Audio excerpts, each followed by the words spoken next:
China is killing Africa with debt and colonizing it country by country.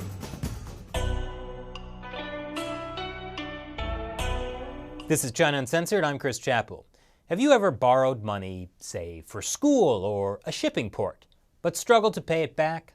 And then your lender, was like, okay, no problem. Just give me the rights to everything you earn for the next 99 years. I think we can all relate. And so can a lot of countries who've borrowed money from China. It's called debt trap diplomacy. Just ask Sri Lanka, a small island nation off the coast of India. In 2010, they got a small $1.5 billion Chinese loan to build a giant shipping port in the town of Hambantota. But there wasn't much shipping traffic, which meant not much cash flow. Sri Lanka missed a few payments, and next thing you know, they had to sign away the entire port to China with a 99-year lease. But it's not always easy to learn from others' mistakes. In Africa, dozens of countries have taken out Chinese loans. And last September, China pledged to invest another $60 billion in Africa. China and Africa will join hands to build a China-Africa community with shared future that features win-win cooperation, happiness for all, and harmonious coexistence.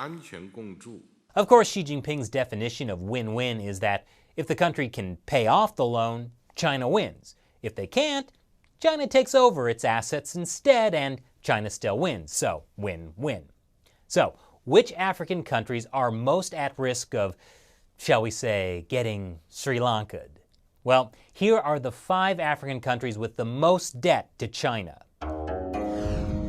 Number 5, Sudan.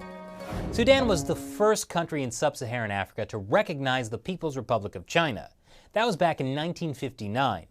The diplomat calls it China's original foothold, which should not be confused with the original Footloose. You can tell the difference because Footloose had Kevin Bacon and Sudan had genocide. Sudan is a conflict-torn country that holds the record for the longest-running civil war in Africa, resulting in the deaths of 2 million people and the breakup of the country into Sudan and South Sudan. Here's Sudan's leader Omar al-Bashir at the recent China-Africa summit in Beijing.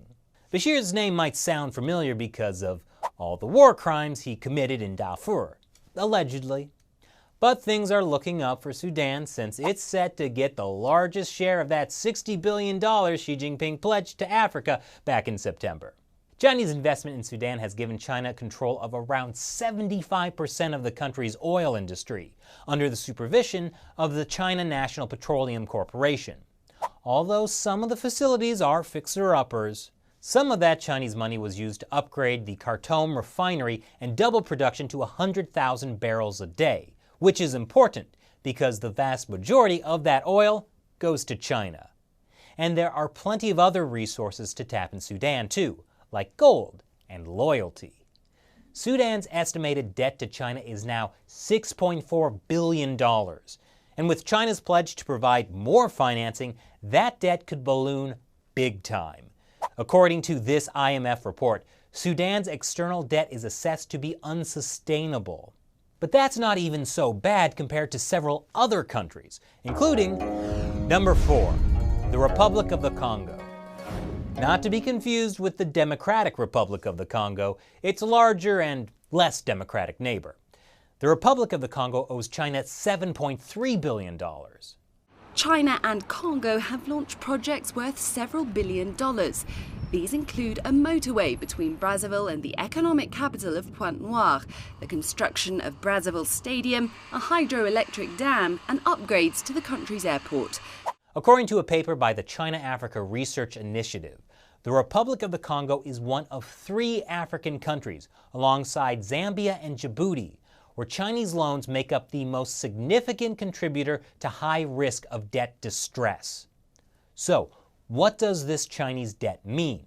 It's a growing amount. We don't know the conditions. And these countries are going to be increasingly leveraged to repay that. When they're unable, China will make additional demands. These countries will have less money to spend on social services and other programs. It's somewhat of a downward spiral. The mere thought of those additional demands are making Congo's president break out in a sweat.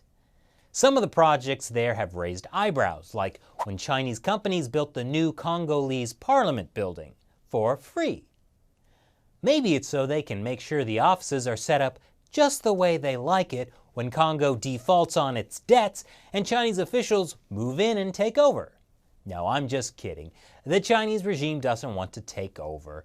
It's more likely they built the parliament building so they could bug the whole thing, like they did with the African Union building.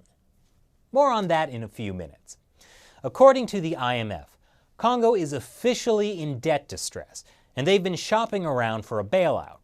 But it's not going to be easy. When the IMF did some due diligence, they found the Republic of the Congo may be hiding part of its debt. The country claims its debt to GDP ratio is 77%. But the IMF calculated that ratio to be 117%. They accused the government of lying and called for an anti-corruption watchdog to be set up before they agree to release any funds.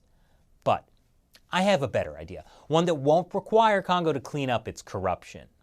Congo is a major oil producer, so maybe China will agree to take oil as collateral and then lend them some more money.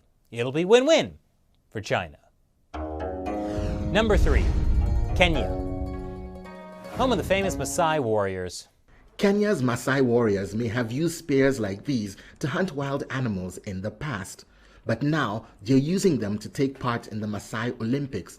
In the past, young Maasai men proved themselves by killing lions. But now, with its debt to China at nearly $8 billion, the Maasai are instead hunting for cash. More money, fewer dead lions. Win-win. But not all Kenyans feel like they're winning. There are reports of disgruntled travelers on a new $3.5 billion railway built and funded by China. Customers complain tickets can be bought one way only and just 3 days in advance. The 290-mile Nairobi-Mombasa Railway is Kenya's biggest infrastructure project since the country became independent in 1964. Its catchy slogan, with Chinese characteristics, is "Connecting nations, prospering people." Kenya's president loves his train sets so much that he recently secured another $3.6 billion loan from China to extend the railway line by 155 miles. Opposition parties say the project is too expensive, won't generate enough revenue, and is a ticking financial time bomb, because after a 10-year grace period, Kenya has to start paying back the loan. But Kenya's president isn't worried, because that'll be the next president's problem. Number 2, Ethiopia.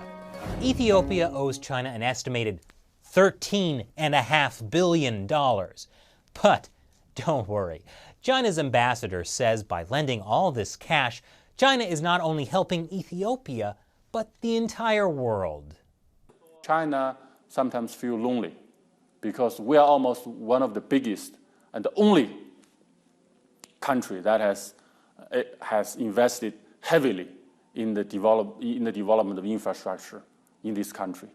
Because we believe finally the development of infrastructure has not only served the local people, the host country, it has also served the investors from other countries. How selfless. Chinese money and Chinese workers built Ethiopia a rail link to neighboring Djibouti, and a system of trams in Ethiopia's capital, Addis Ababa.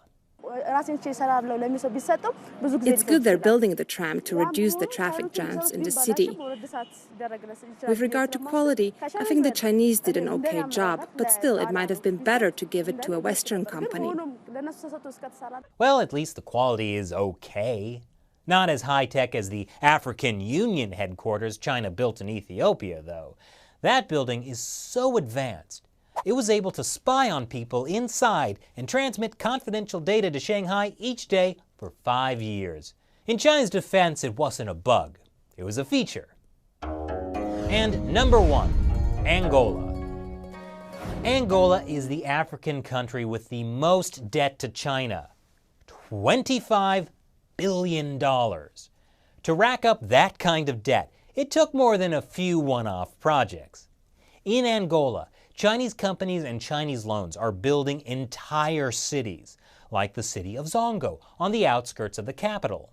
The multi-million-dollar city is being fully funded by the China International Fund Limited, who will hand over the project to the government upon completion. Yes, it will definitely hand it over to the Angolan government because it's the right thing to do. Incidentally, that China International Fund Limited has shady links to the Chinese regime and a history of investing in unstable African dictatorships, all the while securing rights to extract minerals and other resources. Chinese companies are also using debt to finance what will become the biggest airport in a city you've never heard of, Luanda. Luanda is Angola's capital, but it probably doesn't need an airport as big as the one in Cairo, a city you've definitely heard of, especially when it costs nearly $4 billion and is several years behind schedule. On the plus side, the construction is creating jobs in a country where the unemployment rate is 20%. The downside is those jobs are being done almost exclusively by Chinese workers, and let's just say locals are not happy. Maybe this isn't win-win. So, what do you think about African countries being so highly indebted to China? Leave your comments below. And before you go, it's time to answer a question from a fan who supports China Uncensored on the crowdfunding website Patreon. David Michael White asks, Chris, I know that it's been a while since you have been in South Korea, but what was the best part of your trip there? Good question, David. Matt and I went to South Korea in February 2016, where we explored traditional Korean clothing, traditional Korean dancing, and traditional Korean fried chicken. But the best part of our trip was definitely going to the border with North Korea. We almost didn't make it. We had asked our Korean guide to drive us, but they wouldn't let us in because, and this is the actual reason, because he was Korean. Apparently locals are too big of a risk unless they've gotten special permission. Anyway, we didn't get in and we had to fly home the next day. But before we left, Shelley explained to me over the phone that, it's possible to change plane tickets, which we did. And 2 days later, we signed a waiver acknowledging that we accept the risk of being shot at any time, and we stepped over the line into North Korea. Excuse me, so what country are we in right now? Think about it. What? We crossed the borderline. We're in North Korea right here. now. North Korea this side. Wow. That was a fun trip. Thanks for your question, David. And thank you for watching. Be like David and support China Uncensored by pledging $1 or more per episode through the crowdfunding website Patreon. As a special perk for our supporters, I'll answer your questions at the end of my episodes. Thanks for watching China Uncensored. I'm Chris Chappell. See you next time.